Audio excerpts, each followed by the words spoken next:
Welcome back. Good afternoon for I think the fourth time today. My name is Samantha Brown from South Berwick. I'm representing Maine Children's Cannabis Therapy. I support LD 1058. Currently, our medical marijuana system does not include wording for testing laboratories. While testing is not a necessity for all medical marijuana patients, it is critical for many, including children. Depending on the method of dosing, many times a child patient would use the results from a potency test to determine the dosage. This would allow for duplicating from batch to batch. Though there are many different ways to determine dosing method, testing is an important staple in many and should be readily available. Testing for purity should also be available to those wishing to know what is in their medicine, especially for our sensitive children. I wanted to say that my daughter uses two different strains. One is actually untested. We look for whole plant therapy. Her other strain that she uses, we look for a specific cannabinoid in it. So I believe that we should have it available, but it should be a choice.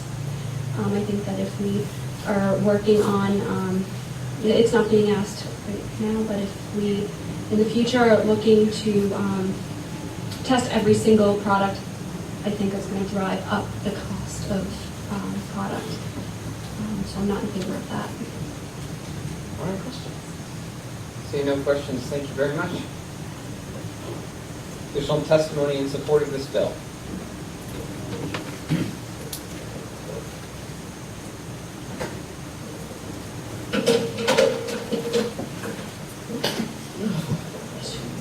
Thank you.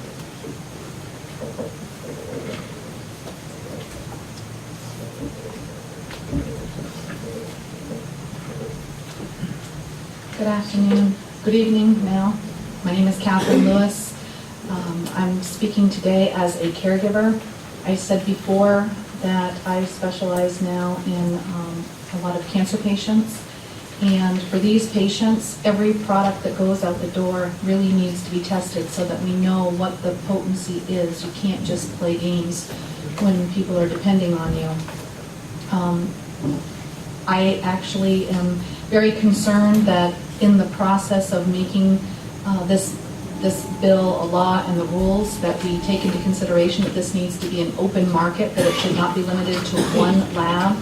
I currently use 3 different labs around, and I verify testing results from each one.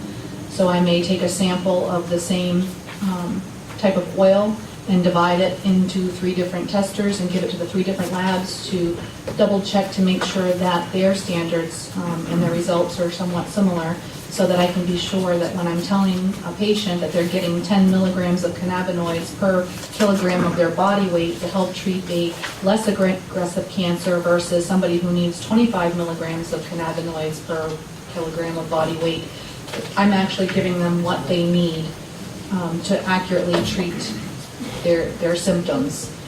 So that's going to be very, very important that we not limit it to just one lab, and that this is available to everybody, and that it's kept on a voluntary basis, because there are many caregivers out there who grow the flowers. They only provide the flowers to their patients that are on different types of needs, and they wouldn't need the expense of having everything lab tested.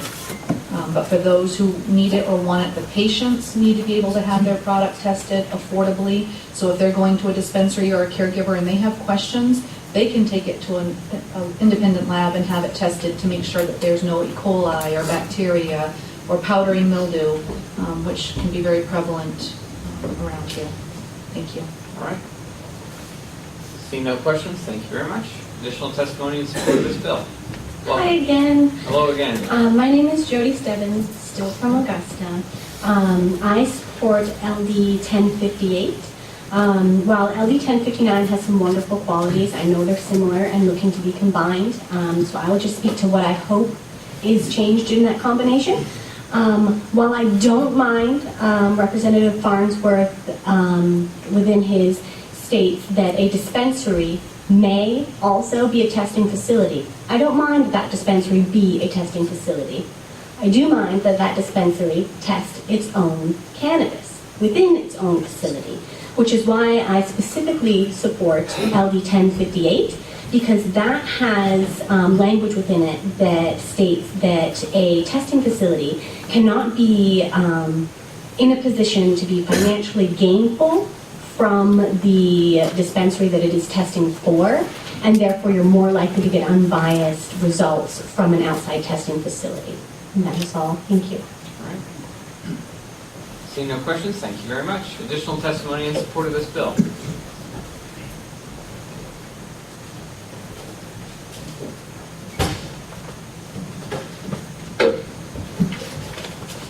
I guess we're getting into evening here. Good evening, Senator Reiki, Representative Katine, and members of this Joint Standing Committee, Health and Human Services. My name is John Kruger. I live in Northport, and I'm here representing the Mafka Board, Maine Organic Farmers and Gardeners Association. I spoke earlier. I won't repeat things, but I would like to make it clear, though, that having been the lab director here for the state's laboratory that was responsible for testing cannabis products, I have a fair amount of experience in the area of certifying laboratories and understanding laboratory operations, which I hope would be useful for you when we get to committees. I'm not going to hit you with a lot of laboratory jargon, but I would like to also state again, though, that one of the functions that MOFGA is looking at now, partly in response to this, I'd say, this surging amount of new farmers that are coming to Maine, is this MC3, the MOFGA Clean Cannabis Certification. I do look at this as perhaps sort of getting on the area of that third tier, because we're talking about a process here of growing, which is substantially different in many ways. I mean, to be certified, now we can't use the word organic, but basically it is organic. We're going to be looking at soils, statutory, regulatory compliance, indoor, outdoor, and processing, each being a separate category, storage, handling, sources of materials, pesticides, sustainability. As an example, dispensaries would not be considered even qualified, because these are hydroponic in most cases. You're basically putting chemicals into water and putting it in the roots. This isn't considered a sustainable. We cannot certify something like that. Our board is absolutely against that. But one of the other important criteria, and that's why I'm here, is the importance of testing. And again, this may be why it is a third tier, because this would be a requirement. Testing would probably be done on a batch basis, because it can be expensive. But we think it's absolutely imperative that we not only know the cannabinoid compositions, but obviously things like bacteria, fungus. Like if you grow something in water, for instance, it's far more prone. These are hydroponic for having a fungus and mold. But also pesticides, heavy metals. These are going to be requirements as we would require in organic growing.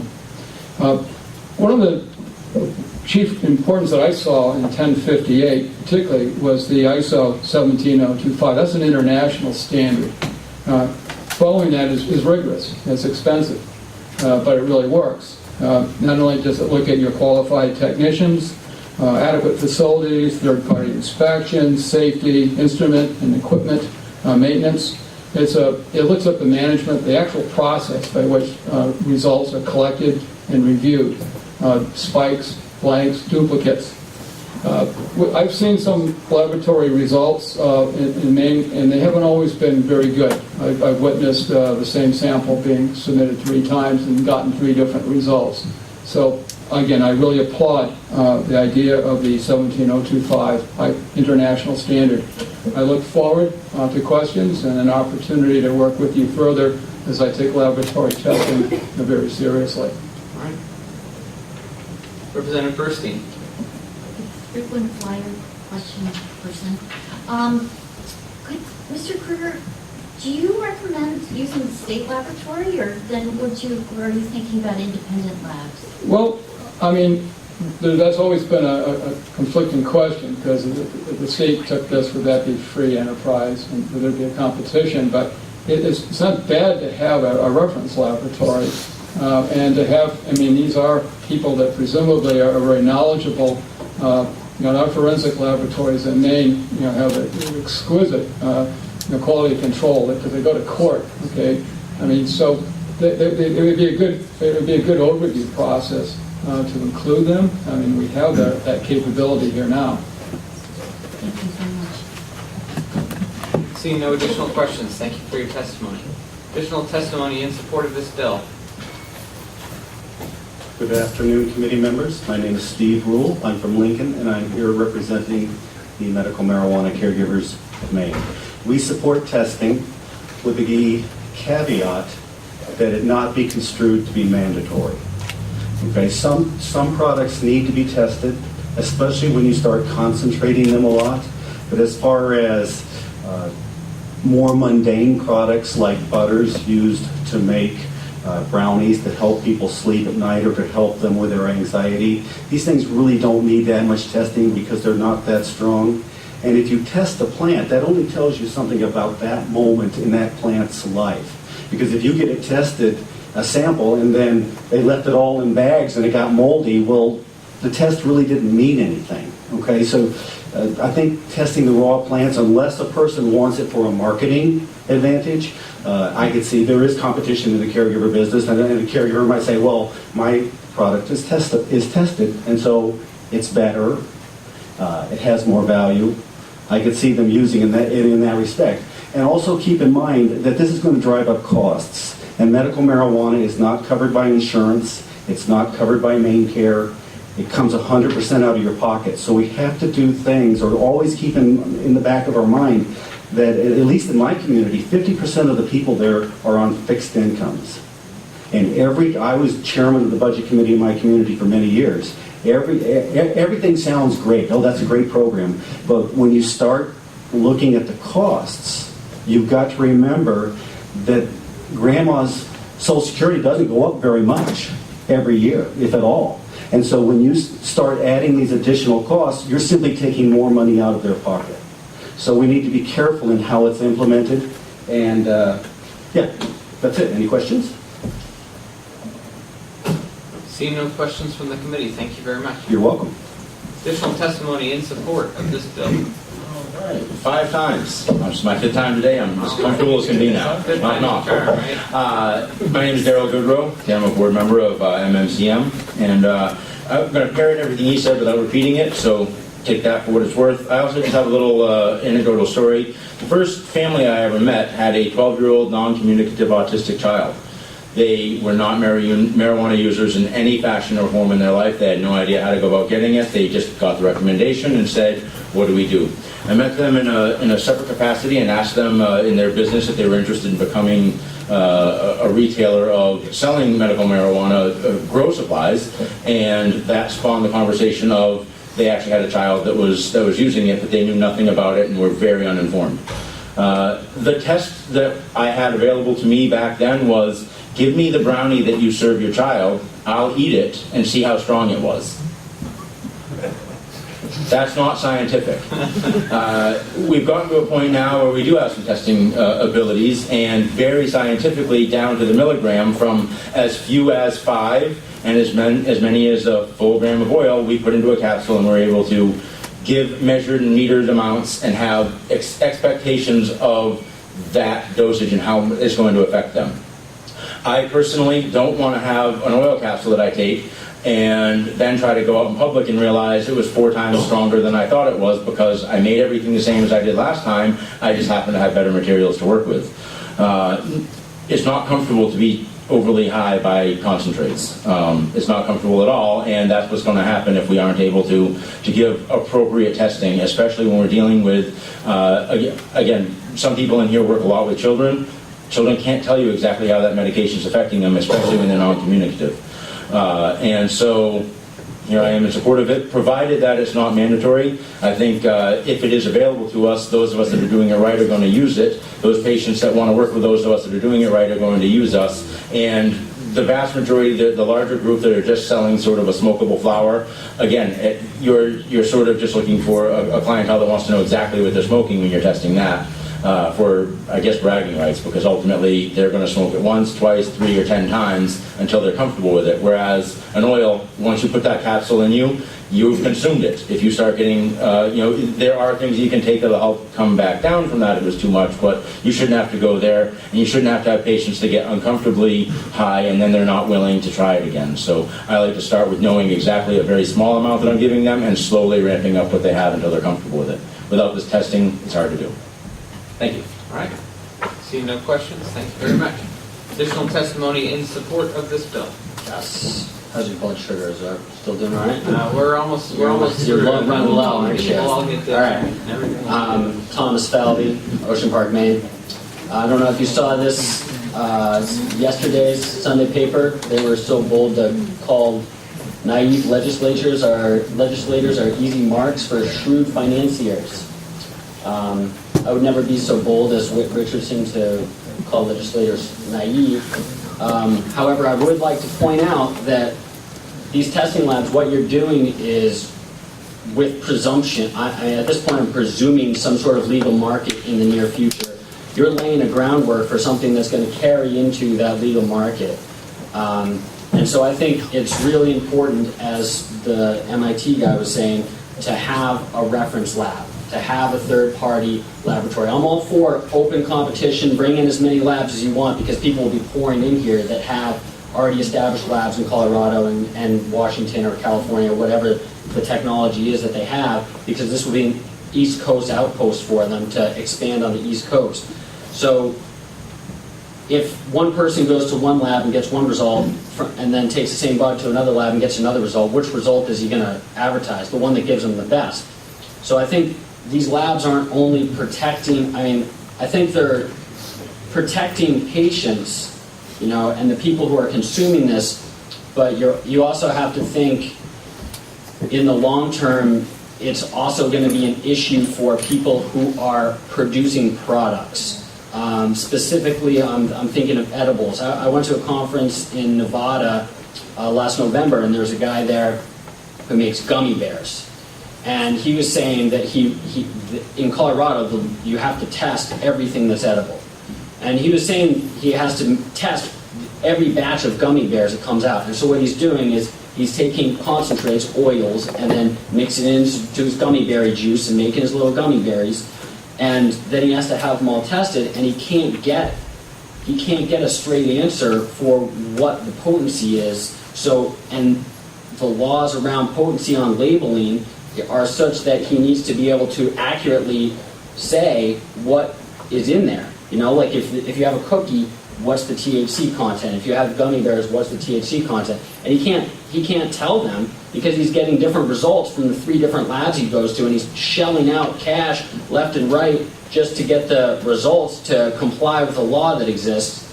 So his emphasis, and I guess I'm passing it on because it seemed to be common sense to me, is having some sort of reference laboratory that is outside of the market, outside of the marketplace, that patients can go to, that producers can go to, that anybody in the marketplace can go to be sure that they're getting an accurate result for the money that they're paying, because we're talking about a lot of money that's going to be generated by these labs in the long run. All right. Thank you very much. Any questions? Seeing no questions, thank you. Additional testimony in support of this bill. Good afternoon, Senator Brakey and Representative Coutinho and the rest of the committee members. My name is Chris Vidala. I received my PhD in analytical chemistry. With 25 years of research in academia as well as industry, I founded Proverti Laboratories. We are an ISO 17025 accredited laboratory that services the cannabis and hemp industry. We are based primarily in Massachusetts, but also have facilities in Rhode Island as well as Maine. When we talk about testing, we're looking to ensure patient safety. And everybody talks about potency as well as contaminant testing. But this testing is very challenging. The plant itself has almost 500 constituents. You start adding in the contaminants that we introduce in terms of pesticides, heavy metals from our cultivation, from handling, and then we start adding in other components from the matrices, whether it's sugar, gummy bears, cookies, brownies, butter. It becomes very complex. And so it's a very challenging task to analyze cannabis and cannabis products.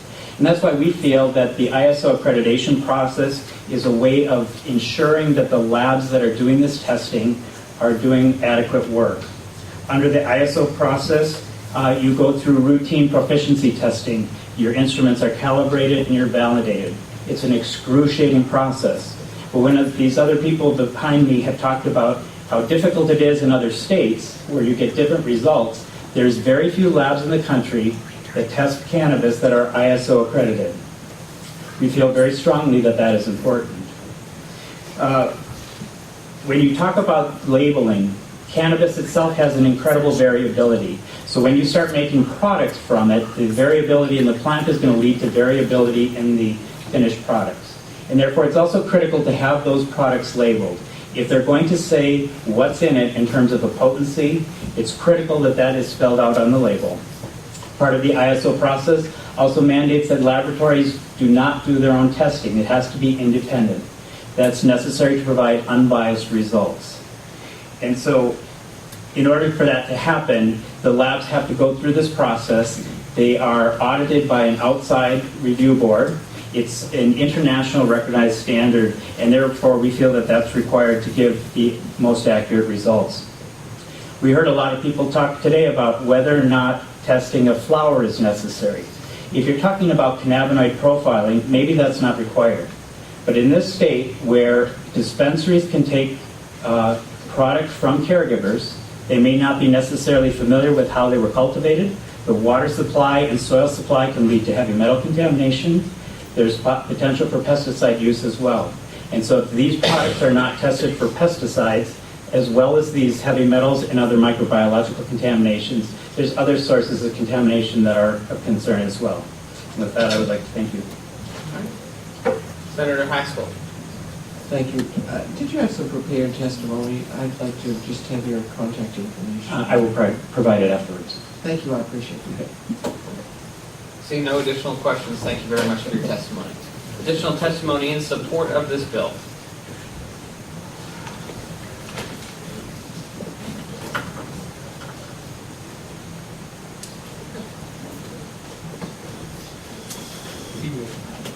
Good evening. Thank you to the committee for letting me come up here and speak. I assumed I had 6 minutes with the two different bills. I was going to use that to my advantage, so I'll try to keep this as quick as possible. So essentially, for the lab immunity, we feel it's necessary. There's 85 different... I'm sorry, could you state your name? Sorry, Eric Ogden from Winslow, Maine, and I'm representing Northeast Laboratory Services today.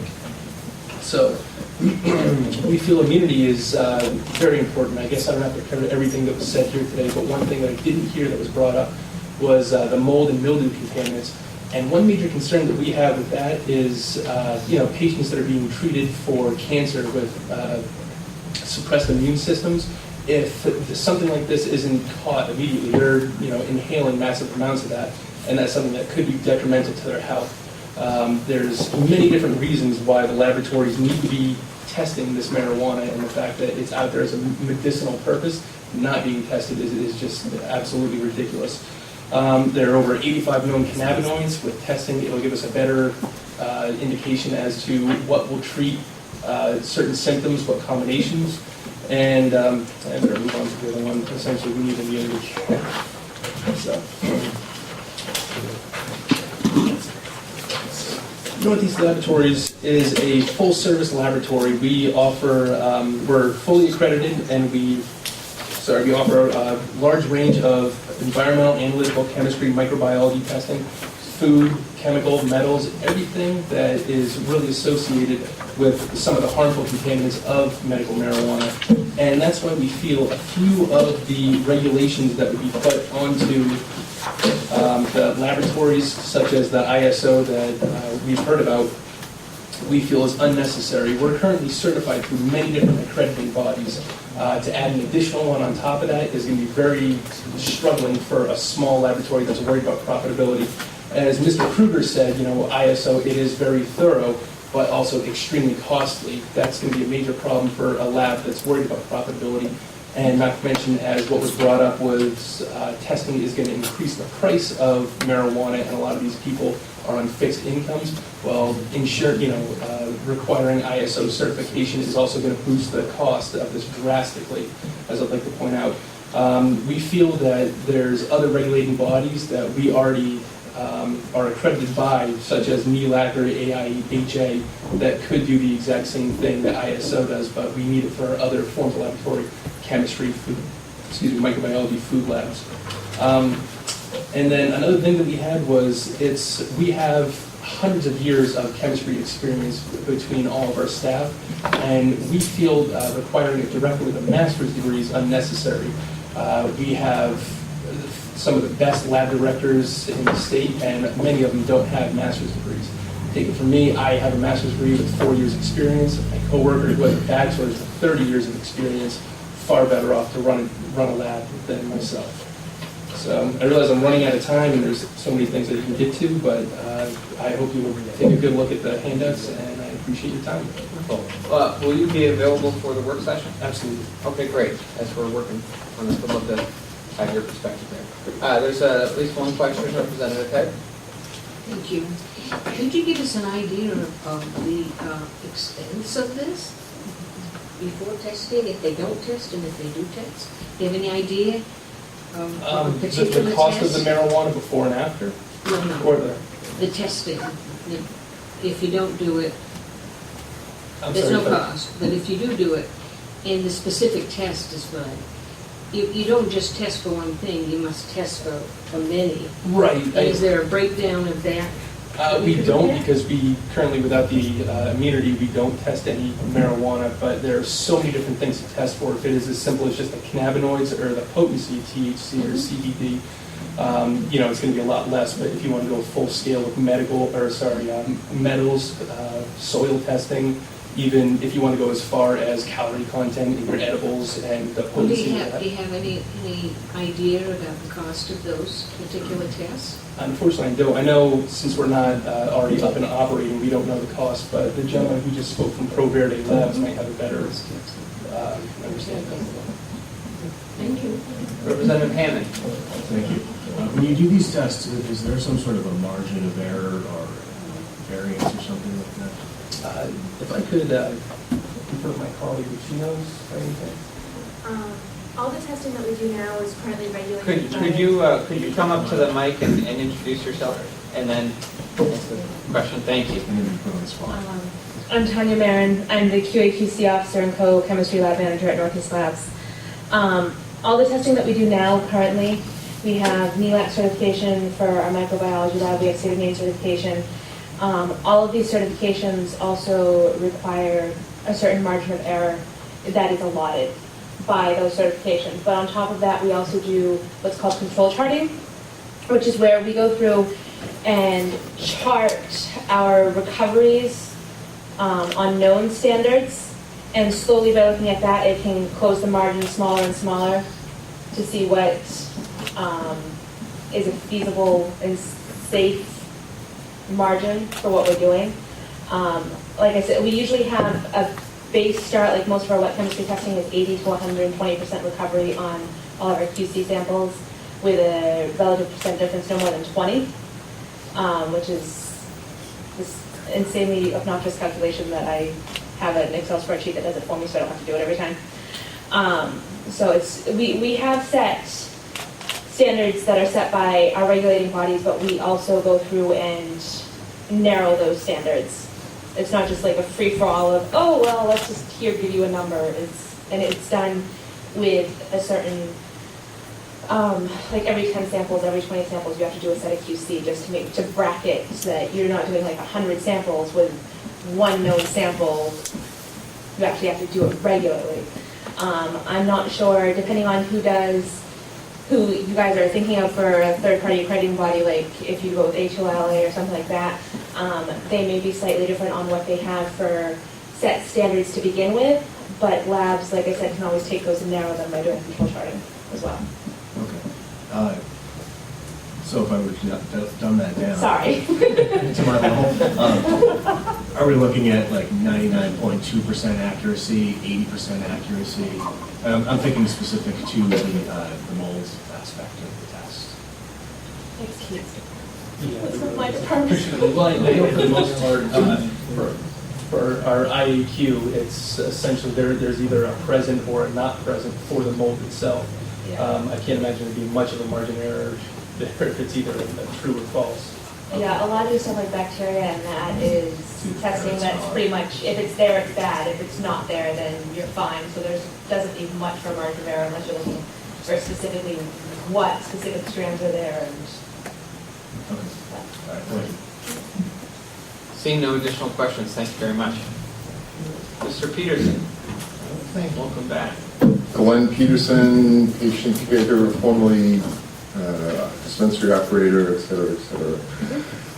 I have, Canuvo has been changed by the fact that we have a relationship with an ISO accredited lab. We test each strain to see what its cannabinoid content is and then the terpenes. That allows my bud tenders to make substitutions with different strains. This is agriculture. Not everything is on the shelves at one point, but we can say if you like this, based on its profile, this may help you also. What the biggest part is, though, when we make concentrates, we can find out what cannabinoid content is in that gram of concentrate. And if there's 500 megs of concentrate, I know I can make 50 chocolate coins and have each of them be 10 megs each. But we then test the coins afterwards to make sure that we hit that number. So we test constantly. Testing is sort of like insurance. If nothing's happening, well, you wasted your money, I guess. But we started to purchase excess from Caregivers.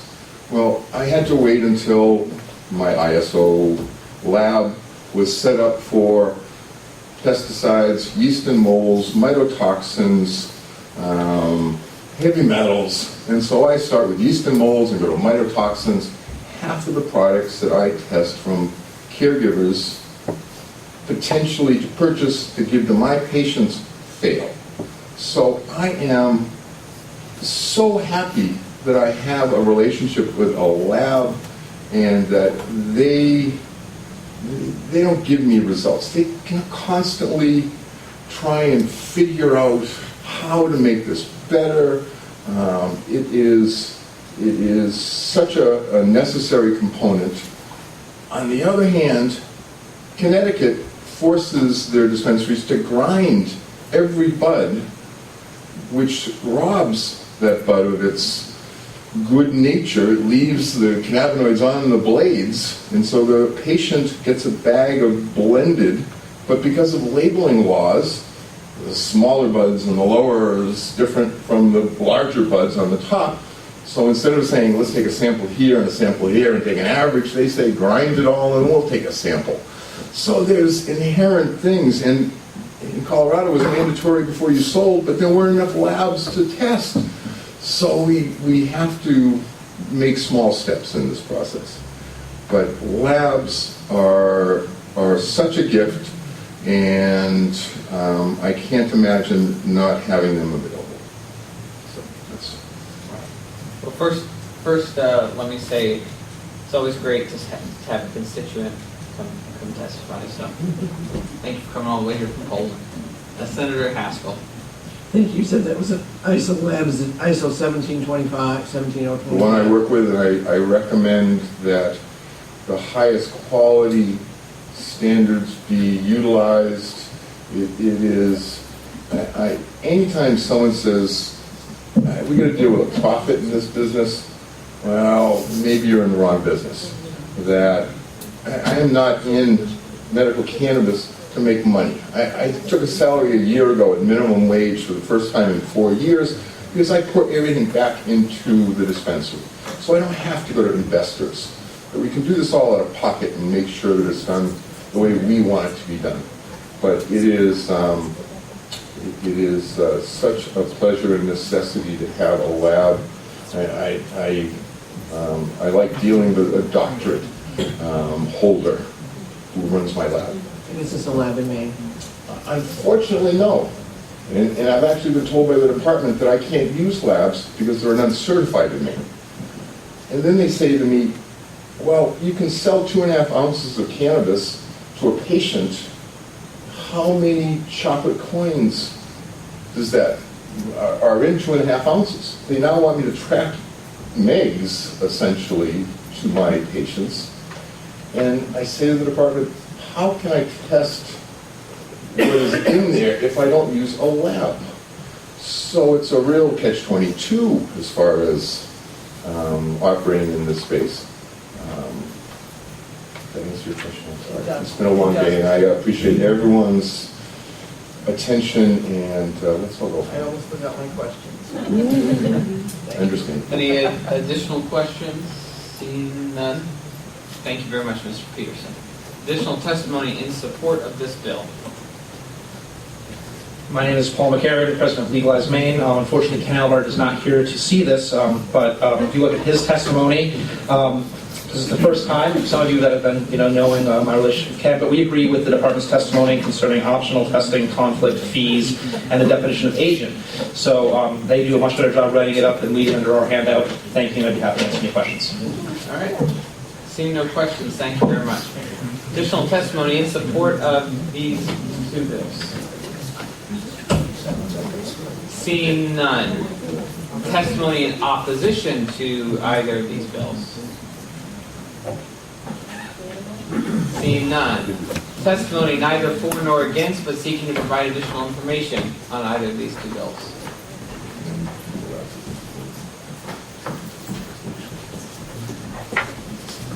Hello again. I will say I do support. If you could, just for those listening online, if you could state your name. I know you've sorry. already did answer the question. Tanya Marin from Northeast Labs again. I do support these bills. I just have a few questions about some of the wording in them that I can see might have potential ramifications for our lab as quality control and responsible for all of our certifications and making sure we're following all of the regulations. So I just had a couple questions for you guys and ladies. Sorry. I know you were thinking of doing away with 1058 and just going with 1059. I actually came into this thinking, why